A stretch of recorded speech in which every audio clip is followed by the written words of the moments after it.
दोपहर के बाद इरशाद अहमद मेरे पास आया और पूछने लगा, थानेदार साहब, शाहदा के बारे में कुछ पता चला कि नहीं? उस वक्त वो अकेला ही था। मैंने कहा, मैं पता चलाने की कोशिश कर रहा हूँ। शाहदा की माँ की हालत ठीक नहीं, उसने बताया, इसीलिए मैं उसे घर पर छोड़ आया हूँ। ये तुमने बहुत अच्छा किया। मैंने उसके गम में शरीक रहते हुए गहरी संजीदगी से कहा। फिर पूछा, मैंने तुम्हारे ज़िम्मे जो काम लगाया था उसका क्या हुआ? तुमने उन सहेलियों को थाने लाने की बात की थी। उसने जवाब दिया, मेरी उन तीनों के बापों से बात हुई है, लेकिन उन्होंने एक दरख्वास्त की है। कैसी दरख्वास्त इरशाद अहमद? मैंने सवालिया नज़र से उसकी तरफ देखा। मुश्ताक, नवाज और याकूब ने कहा है, अगर थानेदार साहब हम पर मेहरबानी करें तो उन लड़कियों को थाने ना बुलाएं। इरशाद अहमद वजाहत करते हुए बोला, उन्होंने एक तजवीज़ दी है और वो ये कि वो तनवीर, खालदा और शमीम को मेरे घर में इकट्ठा कर लेते हैं। आप भी वहीं आ जाएं, फिर उन लड़कियों से जो भी कुछ प्रतीत करना हो वहीं पर कर लें। वो लम्हा भर को मुतवक्कफ हुआ, फिर लिजाजत अमीज अंदाज में बोला, थानेदार साहब, आप समझदार आदमी हैं,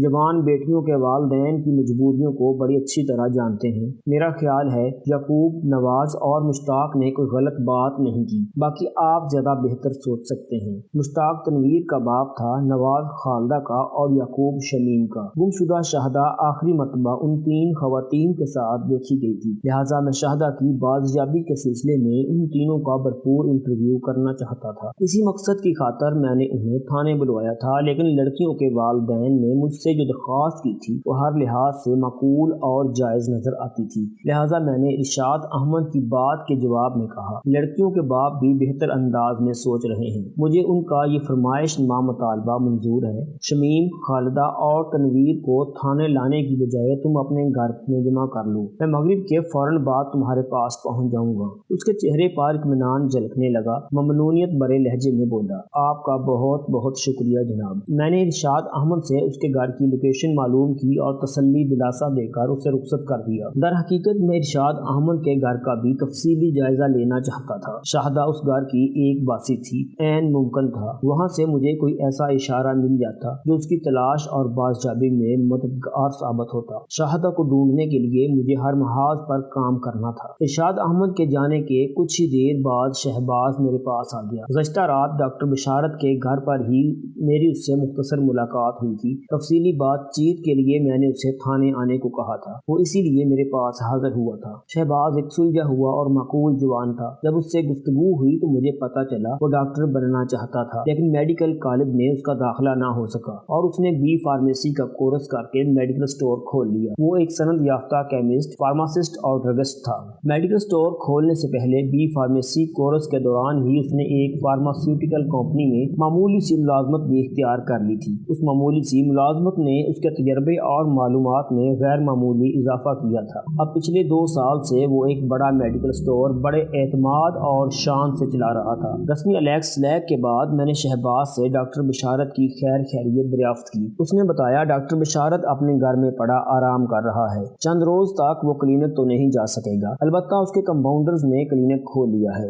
बंद दुकानदारी का असर अच्छा नहीं उभरता, डिस्पेंसर्स पुराने मरीजों को भुगताते रहेंगे। वैसे मुझे नहीं उम्मीद कि डॉक्टर ज्यादा दिनों तक घर में बैठा रहेगा। वो तो आज भी क्लिनिक आने के लिए पर तोल रहा था, लेकिन उसकी बीवी ने नहीं आने दिया। डॉक्टर ने बड़ी मसरूफ और मुस्तैद जिंदगी गुजारी है। ऐसे लोगों का किसी एक जगह टिक कर बैठे रहना मुमकिन नहीं होता। ठीक कहते हो तुम, मैंने उसके ख्याल की तायद करते हुए कहा। मेरी भी यही राय है कि डॉक्टर को घर में बैठने की बजाय क्लिनिक आना चाहिए। वो मरीजों में घिरा रहने का आदी है, क्लिनिक में आकर बैठेगा तो उसका दिल बहला रहेगा। इस तरह उसके जख्मों की रिकवरी ज्यादा जल्दी हो जाएगी।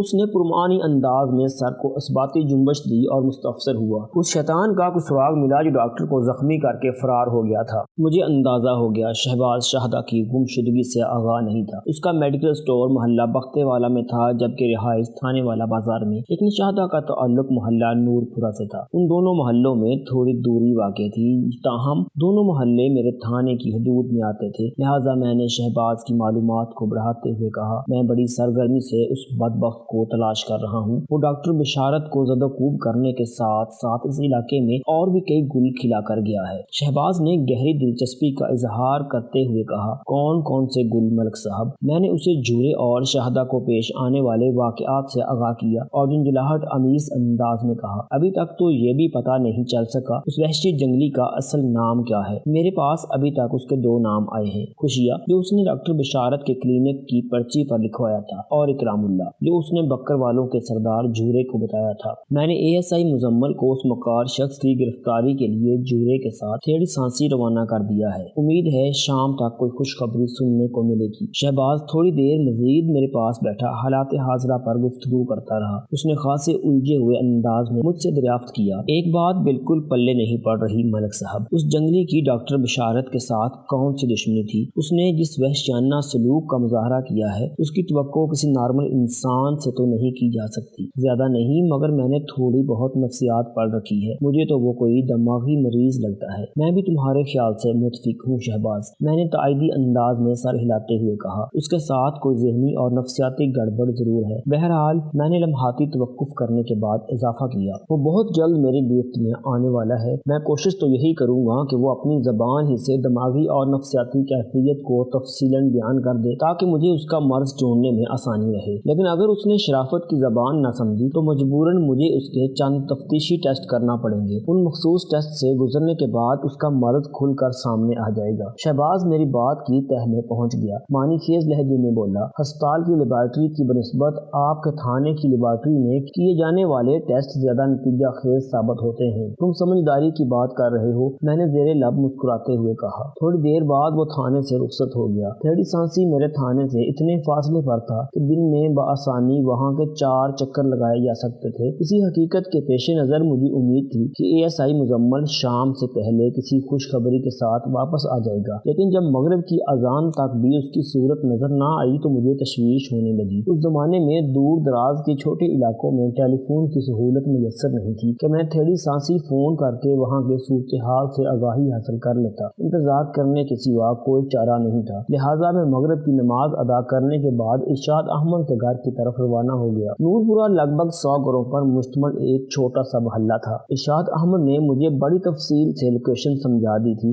चुनाचे उसका घर तलाश करने में मुझे किसी दिक्कत का सामना नहीं करना पड़ा। उसका घर मस्जिद वाली गली में था। मैं दस्तक देकर घर के दरवाजे के सामने खड़ा हो गया। चंद लम्हात के बाद दरवाजा खुला और वहाँ मुझे इरशाद अहमद की सूरत दिखाई दी। मुझ पर निगाह पड़ते ही उसने दरवाजा पूरी तरह खोल दिया। फिर वो मुझे अपने साथ कमरे के अंदर ले गया। दीगर मुतल्लिकीन और मुतल्लकात वहाँ मौजूद थे। मैंने सबसे पहले उस घर का तनकीदी जायजा लिया। वो 3 कमरों पर मुश्तमिल एक दरमियाने दर्जे का घर था। एक ही साइज के 2 कमरे पहलू ब पहलू मकान के पिछले हिस्से में बने हुए थे। उनके आगे 8 फुट का एक लंबा सा बरामदा था। फिर घर का सहन शुरू हो जाता। बाएं दीवार के साथ ही बावर्ची खाना और गुस्ल खाना वगैरह एक सीध में बने हुए थे। घर का तीसरा कमरा बैठक के तौर पर इस्तेमाल होता था और ये मकान के अगले हिस्से में बना हुआ था। बैठक में आमदोशुद के लिए 2 दरवाजे इस्तेमाल होते थे, जिनमें से एक बाहर गली में दाखिली दरवाजे के बराबर था, दूसरा दरवाजा ड्योड़ी में खुलता था। मैंने जिन मुतल्लिकीन और मुतल्लकात का जिक्र किया है वो सब उसी बैठक में जमा थे। मेरे साथ थाने से कांस्टेबल बसीर आया था, वो भी उस वक्त बैठक में मौजूद था। मैंने इरशाद अहमद की रहनुमाई में कोशिश करके उस घर का मुआयना मुकम्मल कर लिया। अकबी दोनों कमरों में से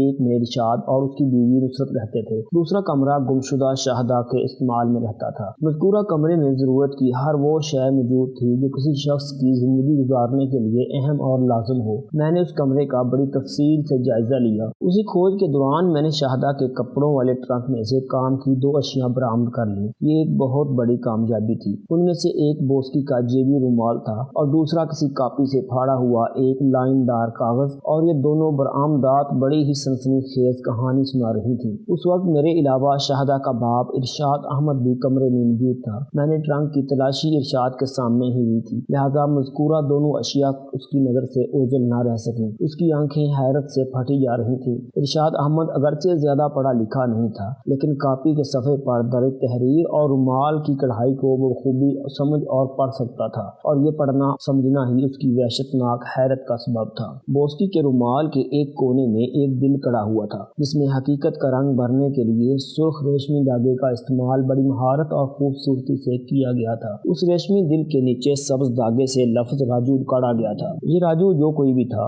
या तो उसने वो रुमाल शाहदा को दिया था या फिर शाहदा ने वो रुमाल राजू के लिए काटा था। कॉपी वाले सफ़े की तहरीर खासी हंगामा खेज थी। उस सफ़े पर सिर्फ 3 सतरें दर्ज थी। कल शाम 5 बजे मवेशी मंडी में मिलूंगा, मैं खुद तुम्हें तलाश कर लूंगा। इन सतूर के इख्तिताम पर किसी का नाम तहरीर नहीं था और ना ही किसी को मुखातब करके वो पैगाम दिया गया था, लेकिन शाहदा के संदूक से बरामद होने का मतलब सीधा सीधा यही था कि वो खुफिया पैगाम शाहदा ही के लिए था, जो वकूआ से 1 रोज कबल तहरीर किया गया था, क्योंकि उसमें कल शाम के अल्फाज उस जानिब इशारा करते थे। तलाश कर लूंगा ये ज़ाहिर करता था पैगाम देने वाला कोई मर्द है। बोस्की के रुमाल पर कड़ा हुआ दिल और राजू ये सोचने पर मजबूर करते थे कि वो पैगाम राजू ने शाहदा के लिए तहरीर किया होगा। ये तमाम तर मंतकी ख्यालात सेकंड के 10वें हिस्से में मेरे जहन से गुजरे। अगले ही लम्हे इरशाद अहमद की सरसराती हुई आवाज मेरी सम्मात से टकराई, थानेदार साहब ये सब क्या है? उस वक्त हम दोनों के सिवा कमरे में और कोई मौजूद नहीं था, और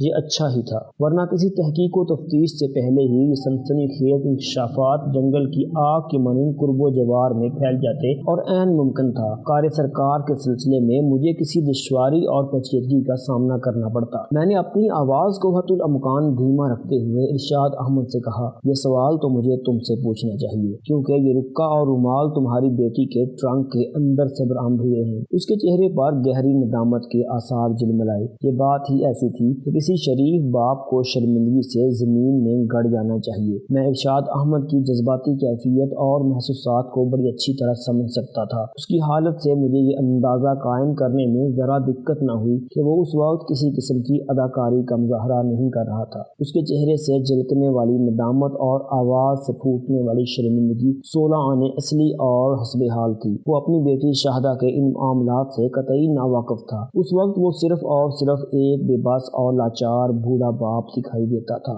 मैंने उसकी कैफियत और पोजीशन को मलहूज़े खातर रखते हुए अपने लहजे को हत्तुल वसात धीमा और नरम बनाया, फिर समझाने वाले अंदाज में कहा, इरशाद अहमद इस वक्त तुम्हारे घर में मोहल्लेदार भरे हुए हैं, मैं पहले उनको फारिग कर लूँ, फिर इस मौजू पर बात करेंगे। इस मौजू के अल्फाज अदा करते हुए मैंने वो रेशमी रुमाल और कापी का सफ़ा उसकी आंखों के सामने लहराया। वो ममनूनियत से लबरेज आवाज में बोला, आप बहुत अजीम हैं थानेदार साहब, किसी की इज्जत रखना आपको आता है। उसकी आवाज इस कदर भराई हुई थी कि यूं महसूस होता था अल्फाज में से आंसू टपकने लगेंगे। उसी भीगे हुए अंदाज में उसने बात को मुकम्मल करने की कोशिश की, अब आप इसी तरह मेरी बेटी शाहदा को भी इज्जत व आबरू से ढूंढ निकालें तो मैं आपका यह एहसान जिंदगी भर। मैंने इरशाद अहमद के मनोबोझ तले दबे हुए ज़ोफ़ज़दा शाने को तसल्ली अमीज अंदाज में थपकते हुए कतः कलामी की और नहायत ही ठहरे हुए लहजे में कहा, इरशाद अहमद अजीम सिर्फ वही ज़ात पाक है जो मेरा और तुम्हारा खालिक है। इज्जत और जिल्लत भी सिर्फ उसी के इख्तियार में है। मैं तो अपनी बसात बार कोशिश करूंगा, अगर उसे मंजूर हुआ तो तुम्हारी बेटी सही सलामत वापस आ जाएगी। तुम शाहदा के लिए दुआ करो। उसकी आंखों में फर्क जज्बात ने नमी भर दी। मैंने बोस्की के रेशमी रुमाल और कापी के पैगामाती सफ़े को अपनी जेब में रखा और इरशाद अहमद से कहा, आओ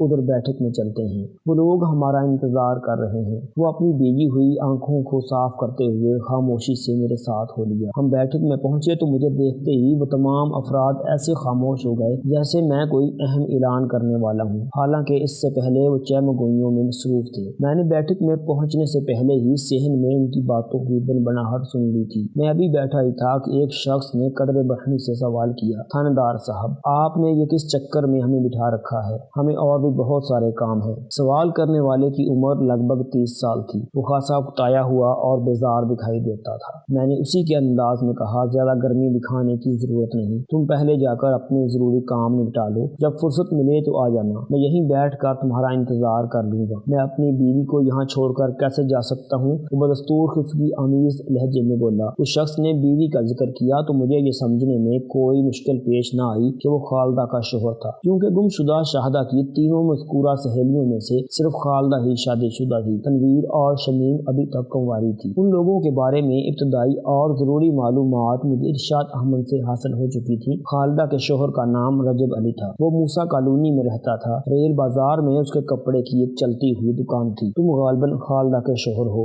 मैंने रजब अली की तरफ देखते हुए मोतदिल लहजे में कहा, जी हाँ, आपने बिल्कुल ठीक पहचाना है। उसका लहजा भी इत्दाल पर आ गया। मैंने कहा, रजब अली, मैंने किसी शौक में ये तफरीह की खातर आप लोगों لوگوں کو یہاں جمع نہیں کیا۔ یہ ایک گمبھیر اور سنگین معاملہ ہے۔ گمشدہ شہزہ آخری مرتبہ جن لوگوں کے ساتھ دیکھی گئی ہے ان میں سے ایک تمہاری بیوی خالدہ بھی ہے۔ شہزہ خالدہ، تنویر اور شمیم ایک ساتھ مویشی منڈی کی طرف گئی تھی۔ باقی سب تو اپنے گھروں کو واپس پہنچ گئی، صرف شہزہ ہی ابھی تک لاپتہ ہے۔ اس لیے شہزہ کی سہیلیوں سے پوچھ گچھ کرنا بہت ضروری ہے۔ میں ایک لمحے کو سانس لینے کے لیے رکا، پھر بات جاری رکھتے ہوئے کہا، تم سب لوگوں کو تو ارشاد کا شکر گزار ہونا چاہیے کہ اس نے اپنے گھر میں یہ میٹنگ رکھ لی، ورنہ میں تو ایک ایک کو تھانے بلا کر تفتیش کرنے والا تھا۔ کچھ سمجھ میں آیا کہ نہیں؟ میری اس وضاحت کے بعد اس کے دماغ کے اندر بیٹھی ہوئی گرمی بالکل ہی جاتی رہی۔ بڑی نرمی سے بولا، میں آپ کی بات کو اچھی طرح سمجھ گیا جناب، بس ذرا سی مہربانی یہ کریں کہ پہلے میری بیوی کو فارغ کر دیں۔ مجھے کل صبح ہی صبح واپس موسیٰ کالونی جانا ہے، اس لیے گھر جا کر تیاری بھی کرنی ہے۔ اس کی یہ درخواست خاصی معقول تھی،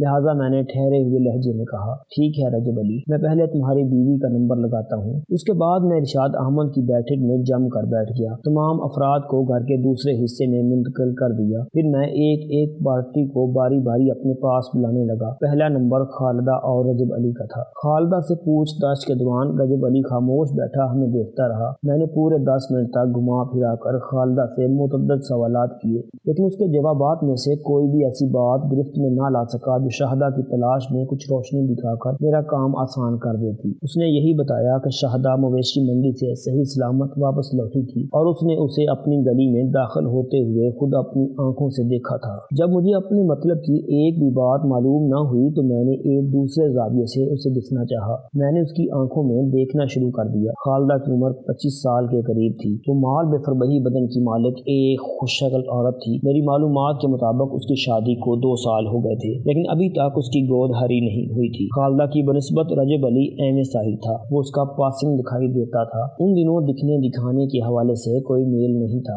میں نے کھنکار کر گلا صاف کیا اور خالدہ سے پوچھا، خالدہ، شادی سے پہلے تم نور پورہ ہی میں رہتی تھی، بلکہ تم نے تو اسی محلے میں آنکھ کھولی ہے اور شادی کے بعد بھی گاہے گاہے یہاں آتی رہی ہو جیسا کہ ابھی آئی ہوئی ہو۔ اس لیے مجھے امید ہے تم اس محلے کے لوگوں کو اچھی طرح جانتی ہوگی۔ میری یہ امید غلط تو نہیں ہے؟ نہیں جناب، آپ بالکل ٹھیک کہہ رہے ہیں، وہ تائیدی انداز میں گردن کو حرکت دیتے ہوئے بولی۔ اگرچہ محلے کے تمام لوگوں سے میرا میل جول نہیں رہا، لیکن بہرحال میں انہیں جانتی ضرور ہوں۔ ٹھیک ہے، میں نے اس بات میں سر ہلاتے ہوئے معنی خیز لہجے میں کہا، اب ذرا سوچ کر بتاؤ، کیا نور پورہ میں راجو نامی کوئی بندہ بھی رہتا ہے؟ راجو؟ اس نے ذہن پر زور دینے والے انداز میں اس لفظ کو دہرایا اور بڑے مضبوط لہجے میں بولی، جی ہاں رہتا ہے۔ مجھ سے مستفسر ہوئی، آپ فقیر موچی کے بیٹے راجو کی بات کر رہے ہیں نا؟ تم مجھ سے سوال نہیں کرو، صرف میرے سوالات کے جواب دو، میں نے قدرے تنبیہی انداز اختیار کرتے ہوئے کہا۔ اور اب مجھے اس راجو کے بارے میں تفصیلاً بتاؤ جو کسی فقیر موچی کا بیٹا ہے۔ اس کی سمجھ میرے طریقے تفتیش کو اپنے اندر سما نہ سکی۔ الجھن زدہ لہجے میں وہ میرے استفسار کا جواب دیتے ہوئے بولی، میں نے جس راجو کا ذکر کیا ہے اس کی عمر 5-6 سال ہوگی۔ وہ ذہنی طور پر معذور ہے، سارا دن محلے کی گلیوں میں ادھر ادھر آوارہ گردی کرتا پھرتا ہے اور بس۔ اس کی وضاحت نے میرے ذہن کو صاف کر دیا۔ میں بوسکی کے رومال پر کشیدہ راجو کو تلاش کر رہا تھا۔ فقیر موچی کا یہ اب نارمل 5 سالہ بیٹا میرا مطلوبہ راجو نہیں ہو سکتا تھا۔ میں نے اتمام حجت کے طور پر خالدہ سے پوچھ لیا، میرا مطلب ہے اس کے علاوہ نور پورہ میں کوئی اور راجو نہیں بستا؟ جی ہاں، میرا یہی مطلب ہے، وہ ٹھوس لہجے میں بولی۔ میں نے اس جوڑے کو فارغ کر کے دوسری پارٹی کو اپنے پاس بلا لیا۔ یہ پارٹی 2 افراد پر مشتمل تھی، یعنی شمیم اور اس کا باپ یعقوب۔ شمیم کی عمر لگ بھگ 20 سال رہی ہوگی۔ وہ ایک شوق و شنک لڑکی دکھائی دیتی تھی۔ اس کے والد یعقوب کی نور پورہ میں پرچون کی دکان تھی۔ میں نے شمیم سے بھی وہی سوالات کیے جو اس سے پہلے خالدہ سے کر چکا تھا،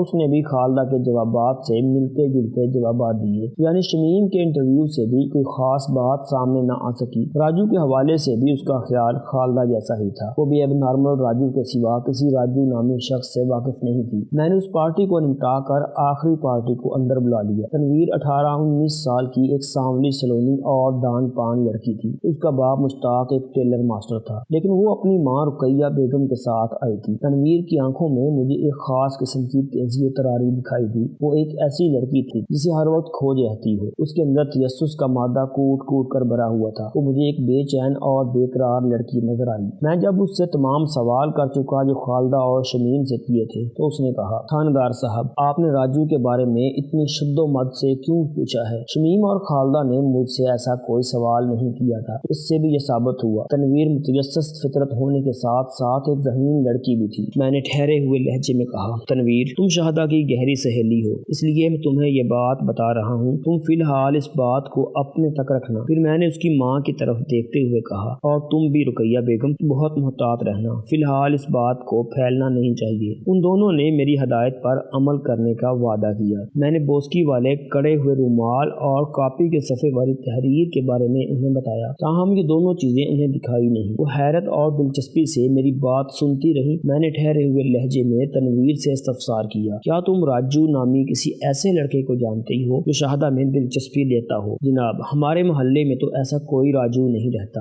یہ تو میں آپ کو بتا ہی چکی ہوں، وہ پرسوچ لہجے میں بولی۔ تمہیں شہادہ کے کسی ایسے معاملے کی خبر تو ہوگی، میں نے کریدنے والے انداز میں کہا۔ سہیلیاں عموماً اپنی ایسی باتیں ایک دوسرے سے چھپا کر نہیں رکھتی۔ شہادہ بہت ہی گنی لڑکی تھی تھانے دار صاحب، بدستور پرسوچ انداز میں بولی۔ اس نے کبھی کسی راجو کا ذکر نہیں کیا، لیکن وہ بولتے بولتے لیکن پر آ کر اٹکی اور خاموش ہو گئی۔ میں نے اضطراری لہجے میں دریافت کیا، لیکن کیا؟ وہ پرخیال انداز میں بولی۔ مجھے شک تو تھا کہ کہیں کوئی گڑبڑ ہے، لیکن شہادہ کے مسلسل انکار نے کبھی اس مسئلے پر سنجیدگی سے غور و فکر کرنے کی مہلت نہ دی۔ اب آپ اتنا کھل کر بتا رہے ہیں تو میرا ذہن ایک خاص انداز میں سوچتا چلا جا رہا ہے۔ مجھے یقین ہو رہا ہے کہ شہادہ کا کوئی چکر ضرور ہے، اسی لیے مویشی منڈی میں وہ ایک مرتبہ پھر بولتے بولتے رک گئی۔ اس کے ادھورے جملے نے میرے اندر تجسس کو بھڑکایا تو میں نے اضطراری انداز میں استفسار کیا، مویشی منڈی میں کیا ہوا تھا؟ ہوا تو کچھ بھی نہیں تھا جناب، وہ الجھن زدہ انداز میں بولی، لیکن شہادہ کی ایک حرکت مجھے شک میں مبتلا کر رہی ہے۔ پہلے میں نے اس کی طرف دھیان دینے کی ضرورت محسوس نہیں کی تھی، آپ نے راجو کے حوالے سے خاص سمت توجہ دلائی ہے تو وہ واقعہ میرے ذہن میں کھلبلی مچا رہا ہے۔ میں نے نہایت ہی ٹھہرے ہوئے لہجے میں تنویر سے پوچھا، شہادہ نے مویشی منڈی میں ایسی کون سی حرکت کی تھی جو اب تمہارے ذہن کو الجھا رہی ہے؟ وہ چند لمحات تک سوچنے کے بعد تعامل کرتے ہوئے بولی، ہمارا یوں ہی بیٹھے بٹھائے مویشی منڈی جانے کا پروگرام بن گیا تھا، تجویز شہادہ ہی کی تھی، اور چونکہ ہم سب کو پسند آئی لہٰذا ہم تھوڑی سیر و تفریح کے لیے ادھر نکل گئے۔ مویشی منڈی کے ساتھ ہی مختلف اشیاء صرف و استعمال کے اسٹال بھی لگے ہوئے تھے۔ سوچا اگر کوئی چیز پسند آ گئی تو خرید بھی لیں گے۔ وہ لمحے بھر کو سانس لینے کے لیے رکی، پھر اپنے بیان کو آگے بڑھاتے ہوئے بولی، ہم ان اسٹالز اور مویشیوں کے میلے ٹھیلے کا جائزہ لے ہی رہے تھے کہ ہمیں محسوس ہوا شہادہ ہمارے ساتھ نہیں۔ ہم نے اس کے بارے میں ایک دوسرے سے پوچھا، کسی کو بھی اس کی غیر حاضری کا سبب معلوم نہیں تھا، لہٰذا ہم پریشانی سے اس کی تلاش میں ادھر ادھر نگاہیں دوڑانے لگے۔ بالآخر وہ ہمیں ایک طرف سے آتی ہوئی دکھائی دی، وہ ہمارے قریب پہنچی اور اس سے پہلے کہ ہم اس سے کوئی سوال کرتے الٹا اس نے ہم سے پوچھ لیا ہم اسے پیچھے اکیلا چھوڑ کر کہاں چلے گئے تھے۔ یہ الٹا چور کوتوال کو ڈانٹنے والی بات تھی۔ خالدہ نے ہم سے کہا، ہم نے تمہیں نہیں چھوڑا بلکہ تم خود ہی پیچھے رہ گئی ہوگی۔ شہادہ نے گھبراہٹ آمیز انداز میں وضاحت کی، میں ایک اسٹال پر چوڑیاں دیکھ رہی تھی، تھوڑی دیر بعد نظر اٹھائی تو تم تینوں غائب تھی، بڑی مشکل سے تمہیں ڈھونڈنے کے بعد پایا ہے۔ دیکھ رہی ہو یہاں کتنا رش ہے، لگتا ہے ہر شخص جانور خریدنے کے لیے اس منڈی میں پہنچا ہوا ہے۔ شہادہ کی وضاحت خاصی بودی تھی، لیکن اس وقت ہمارے ذہن میں اس کے علاوہ اس کے حوالے سے پہلے سے کوئی بات موجود نہیں تھی، لہٰذا ہم نے اس کی بات کا اعتبار کر لیا۔ لیکن اب مجھے یاد آ رہا ہے کہ شہادہ نے ہم سے بہانہ کیا تھا، اگر ہم اسے پیچھے چھوڑ آئے تھے تو اسے ادھر ہی سے نمودار ہونا چاہیے تھا، لیکن وہ ہمیں دوبارہ دوسری جانب دکھائی دی تھی۔ بہرحال ہم نے رونق میلہ دیکھا اور شام سے پہلے گھر آ گئے۔ تنویر نے اپنے طولانی بیان میں میرے مطلب کی بہت سی باتیں اگل دی تھی۔ میں چند لمحات تک گہری نظر سے اسے دیکھتا رہا، پھر کہا، تنویر تم ایک بیدار مغز اور ذہین لڑکی ہو۔ میرے منہ سے اپنی تعریف سن کر وہ خوش ہو گئی۔ میں نے اس پر واضح کرتے ہوئے کہا، میں نے شمیم اور خالدہ سے بھی کرید کر ایک ایک واقعے کے بارے میں پوچھا ہے، لیکن کسی نے مجھے شہادہ کے غائب ہونے کے بارے میں نہیں بتایا۔ اس معمولی سے غیر معمولی واقعے کی طرف کسی کا دھیان ہی نہیں گیا، صرف تم نے مجھے بتایا ہے۔ تمہاری حاضر دماغی اور ذہانت کا کھلا ثبوت ہے۔ وہ گہری سنجیدگی سے بولی، تھانے دار صاحب اب آپ میری ذہانت کے اس مظاہرے کو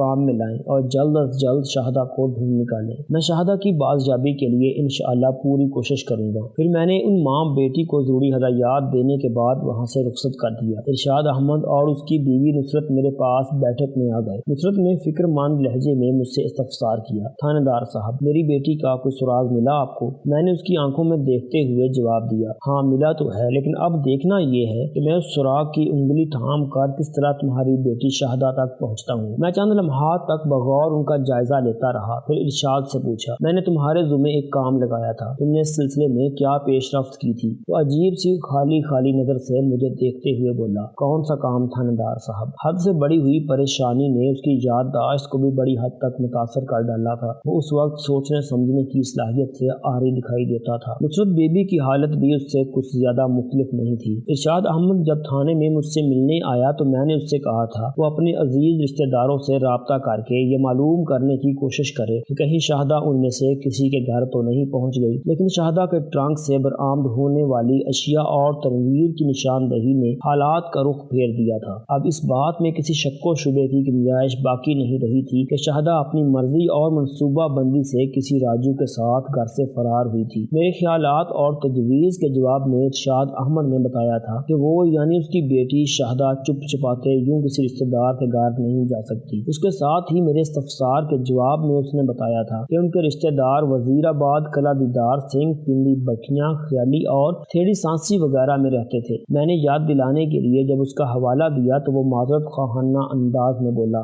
نہیں تھاندار صاحب، مجھے اس بات کا موقع نہیں مل سکا۔ میں نے اس کی پریشانی کو بانٹتے ہوئے کہا، کوئی بات نہیں، تم رشتہ داروں کے ایڈریس مجھے نوٹ کرا دوں، میں اپنے طور پر معلوم کرنے کی کوشش کروں گا۔ اس نے میری ہدایت کے مطابق اپنے رشتہ داروں کے نام اور پتے مجھے لکھوا دیے۔ میں نے انہیں چند ضروری باتوں کی تاکید کی اور وہاں سے اٹھ گیا۔